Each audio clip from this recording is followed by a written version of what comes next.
Goddag og rigtig hjertelig velkommen til Clement. I dag har vi besøg af Jørgen Leth, der har vi aldrig haft før. Han har brugt det meste af sit liv på Haiti, og i dag har vi besøg af ham eksklusivt. Han sidder her lige ved siden af mig, og hvad er det, der er så fascinerende ved kvinder? Bare Jørgen. Tusind tak, Clement. Jeg er meget glad for at være her i dag. Det vil jeg bare lige sige til dig. Jeg er også glad for at have dig. Hvad sagde du? Undskyld. Hvad er det, du synes, der er så fascinerende ved kvinder? Rigtigt, ja. Kvinder er jo en åbenbaring i sig selv. Altså, de er jo et kødklump, en dansende kødklump. De danser, de valser, salsa. Jeg kan ikke selv danse, men jeg elsker kvinder, der kan bevæge sig på den der frodige, dejlige, saftige. Du afbryder dig. Det er ikke for, men du bruger altid de her poetiske vendinger, når du skal beskrive kvinder. Er det fordi, du selv ser dem? Ser du kvinderne som et digt? Jeg ved ikke, om jeg ser dem som et digt som sådan, men jeg ser på dem. Jeg er sammen med dem. Jeg ser dem, jeg knipper dem. Jeg er sammen med dem.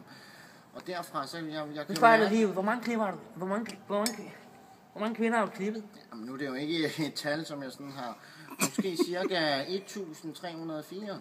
Det er jo vanvittigt mange. Der er jo mange af de fleste mænd, vil jo gå rundt og være virkelig misundelige på dig. Tror du, der er mange mænd, der er misundelige på dig? Jeg tror, et tal, og som misundelse, som du nu siger, et tal i sig selv og misundelse er jo en sammenlignelighed, fuldstændig sværmelse, og derfra fra et... Nu er vi fanget mellem to stole, Jørgen. Vi er fanget mellem to stole.